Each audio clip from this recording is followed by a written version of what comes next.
Tu as des investissements à conseiller à un ambitieux jeune homme tel que moi-même? Ah bah, achète du terrain. Dieu n'en fabrique plus, hein. C'est ce que Will Rogers disait. C'est vrai, ma baraque vaut presque le triple de ce que je l'ai payé. Ouais, mais c'est l'emplacement qui compte, non? Je veux dire, sinon t'es dans la merde. Il y a du blé à faire avec la merde aussi. Ah! Vas-y, explique. Non, c'est rien.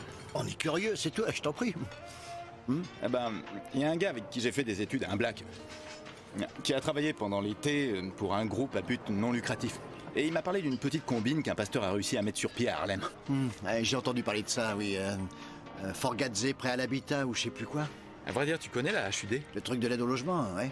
Elle a été créée dans le but d'aider les minorités et les familles à faible revenu à devenir Ah, propriétaires. encore un putain de programme pour ces enfoirés de traîne-patins. Putain, je te jure. Tant que le gouvernement garantit l'emprunt, les banques se disent qu'il n'y a rien à craindre, ils allongent l'oseille. D'abord, tu charges un homme de paille d'acheter des baraques dans un coin vraiment pourri, et là, je te parle de cages à lapins qui valent pas plus de, disons, 100 000 pièces. Ensuite, tu prends contact avec un groupe à but non lucratif qui va aller à la HUD en disant que les maisons de ton homme de paille les intéressent, qu'ils vont les convertir en logements sociaux pour les pauvres, blablabla. D'un autre côté... Et cette association que tu as, Logement au New Jersey, c'en est où alors? Comme pour beaucoup d'assos, les temps sont durs en ce moment. Les républicains au pouvoir, plus la prolifération des groupes caritatifs post-11 septembre. Vous avez des tas de choses à vous raconter, je pense que je vais filer prendre une petite douche. Maurice, ravi de t'avoir rencontré. Moi aussi. J'ai pris la liberté de le mettre au courant dans les grandes lignes. Bon, on connaît un type. Le Dr. Fried, un urologue. On va lui allonger un demi-million pour qu'il achète 4 baraques situées sur Garside Street à 125 000 $ la pièce. C'est dans le vieux quartier. Une fois qu'elles seront à nous, on a un expert qui trempe dans la combine qui les réestimera au minimum dans les 300 000 $.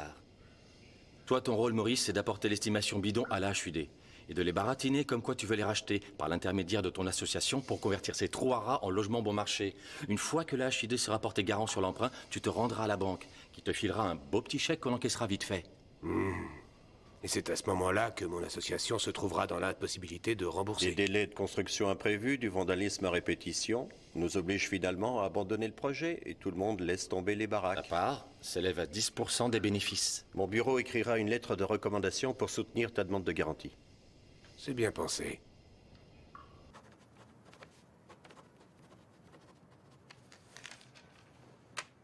Dr. Fried, vous en êtes l'heureux propriétaire. Je me sens comme Donald Trump. Faut acheter du terrain. Dieu en fabrique plus depuis longtemps. Eh, c'est un conseil vachement important que te donne ton père, ça. Hein. Tu vois ces baraques sur la gauche? Je viens de me les payer. C'est taudis pourri, là? Et pourquoi? C'est un investissement.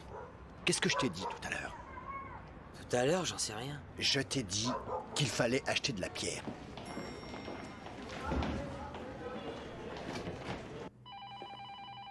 Les médecins possèdent de plus en plus d'immobilier.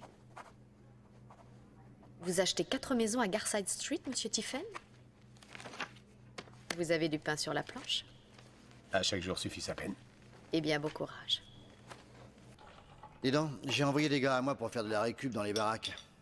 Figure-toi qu'il y en a une qui est une usine à crack. Et alors? Et alors? Va falloir me les foutre dehors. Pourquoi tes gars ne les ont pas virés? Ben voyons, une bande de visages pâles qui se met à défourailler en plein ghetto. Tu crois pas que ça risque d'attirer l'attention? Qu'est-ce que je peux faire? Utilise ton influence, passe des coups de fil. Envoie les flics virer ces pouilleux à coups de pompe. Mais c'est pas si facile que...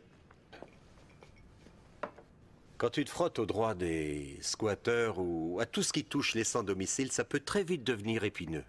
Tes sans-domicile, c'est qu'une bande de junkies à la con.